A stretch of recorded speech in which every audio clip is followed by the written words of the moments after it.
Interestingly, when the firm took a decision 13 years ago to set up a dedicated technology team, I did a lot of shadowing with the team.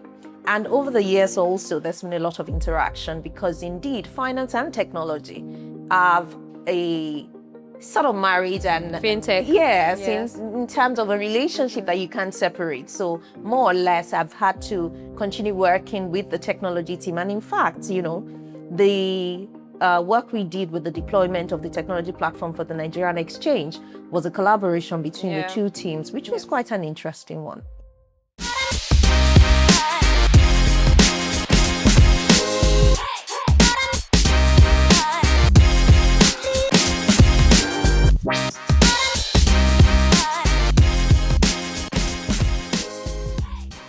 Hello, everyone. Welcome to another episode of AI-ssentials, a podcast curated by Yewande LP to guide organizations in their deployment of AI tools and platforms. My name is Wakwa Ikpaga. I'm an associate at Yewande, and I am your host for today. Today's episode is about responsible AI implementation. We are moving from principles to practice. How does AI implementation look like in practice?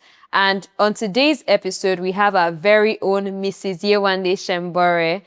Mrs. Senbore is a partner in our firm and she leads the finance and capital markets practice. But beyond that, she's a key member of the digital transformation team.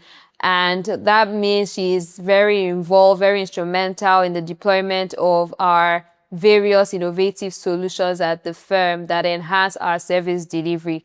Mrs. Senbore is also in charge of the adoption and deployment of Harvey AI by our firm. So she's a key stakeholder to AI deployment in our law firm. And I just want to say welcome, Mrs. Senbore. Thank you for coming to our show, for agreeing to speak on our show. It's a great pleasure having you here. Thank you so much. You're welcome, Ma. So let's move into the questions. And the first one is an icebreaker for you.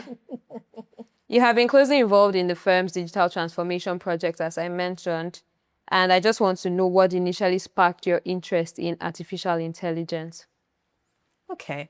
I think in answering that question, I'll go back in time just some 2 decades ago.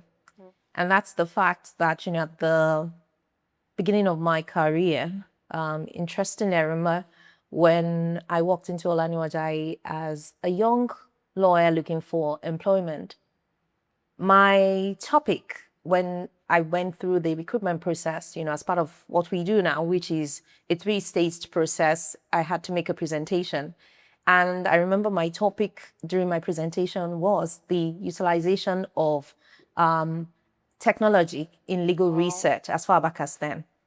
And that was something that I found fascinating at that time because I realized very early on the utility of technology in research and also the intersection between technology and the law. And so that's something that piqued my interest early on. The creativity that is embedded and intertwined in technology use is something that is fascinating for me personally. And so it was more or less just an easy one, to have to be part of the team that had to then look for, search, test, and refine, and then eventually select the artificial intelligence solution that we adopted as Olaniwaju.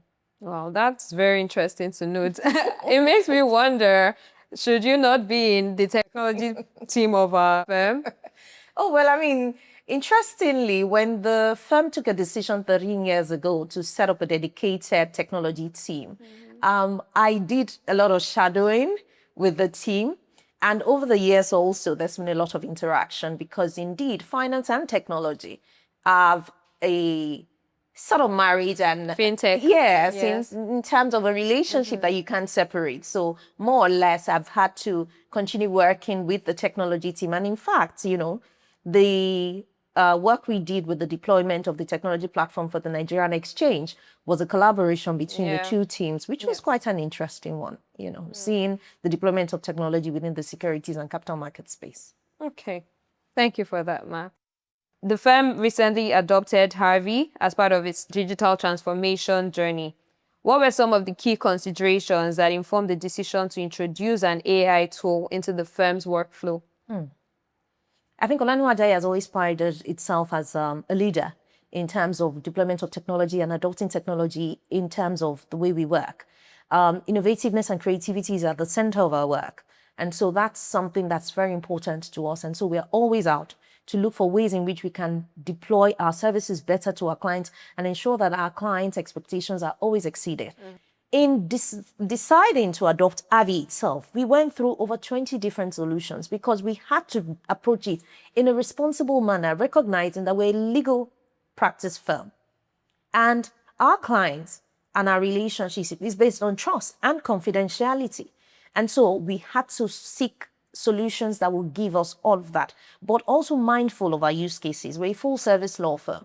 And so the kind of services we provide across our 16 practice areas vary, and the requirements are different. And so we had to keep looking for what would get us closest to the sort of assistance in terms of delivering our work that we required. And that was what informed our ultimate decision in making the choice of Harvey.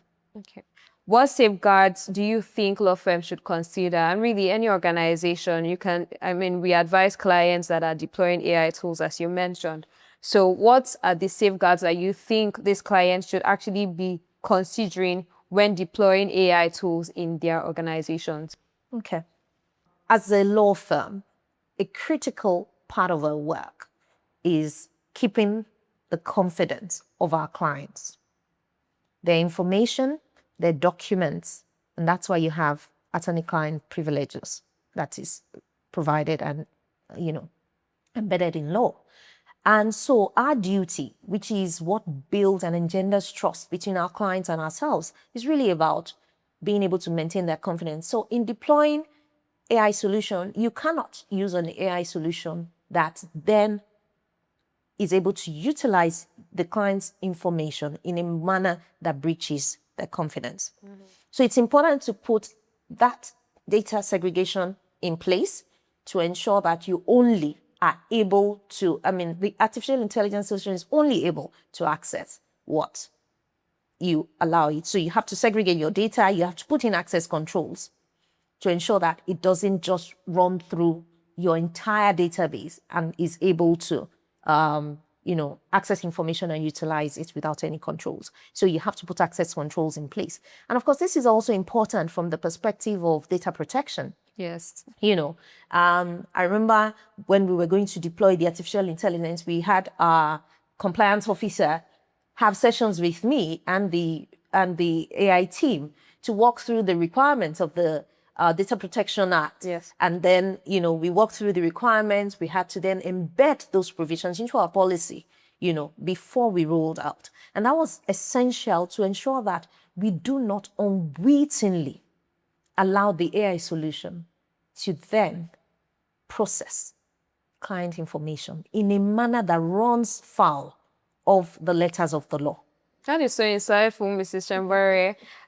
Just thinking of how, AI is actually very data heavy. Mm-hmm. So it makes a lot of sense that the first thing we considered was the data protection angle.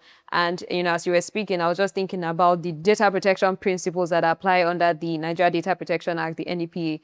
Principles such as the data confidentiality principle, data security. There must actually be safeguards put in place to ensure that data is actually kept confidential by an organization. Indeed. Moving on, from the firm's experience so far, what practical challenges tend to arise when organizations begin integrating AI tools into existing workflows? Can you tell us about such challenges that you may have come across? I think one particular one will be adoption itself. I think generally speaking, particularly for lawyers, we've been trained to trust our resources and our ability to dredge and refine, extract, and utilize information from those resources. And so the idea that something else, and I use the word something deliberately, yes, will be doing that, which is what in some people's expression makes you a lawyer, which is your judgment, your thought process, your intelligence, that you're now delegating that to something. A bot. It feels like a bot. Exactly. Yes. Was something that people struggled with. Some people struggled with. Then trust. It can never know what I know. I mean, do you know how long I've been practicing? Yes. And I went to law school. I was trained. So how can this thing? So there was trust also. And then habits. The unwillingness to move away from the familiar to the seemingly unfamiliar territory. I mentioned trust. Can it really do it right? And then fear in some quarters. So the embodiment of all of these things were things that we saw, in deploying and even in interacting with other organizations who have deployed or are seeking to deploy AI. These are things that you hear. Thank you for answering my question. Okay, so let's just segue into the next point. Based on the firm's experience adopting Harvey, what lessons have emerged about deploying AI tools responsibly in a professional services environment? Okay. I think I already touched on Yes. some of these points. I think a key one I touched on, which I would like to still emphasize, is confidentiality. Indeed. The confidentiality of our clients' information must not be jeopardized, all on the altar of speed or efficiency. And so that was a key one for us. And that's part of the key lessons. Anonymization when needed, when you're utilizing these tools, ensuring, as I said, data segregation, access controls. Those were some of the things that we realized for us must be in place to ensure that, we continue and retain that control that is required. And, just having a general governance protocol in place and an accountability officer.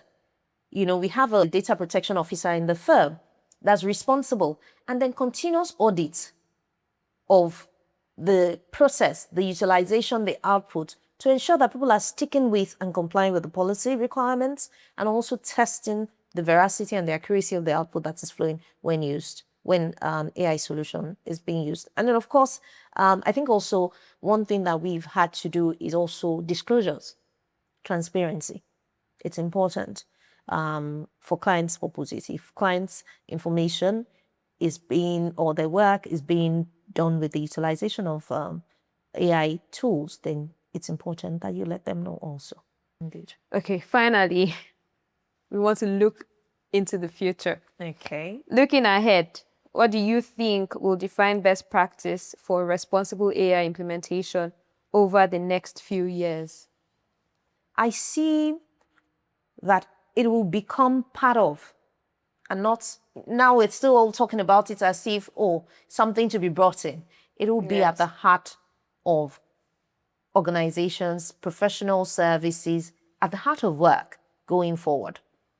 But in the midst of all of that, there will be clarity as to the place of human interaction vis-a-vis AI, as to the place of human judgment vis-a-vis AI usage. But ultimately, organizations will be clearer as to how they choose to embed it, where they choose to embed it, and what they will not utilize AI for. Because that clarity, I think right now, most organizations are still trying to figure it out. Where does it work? Where doesn't it work?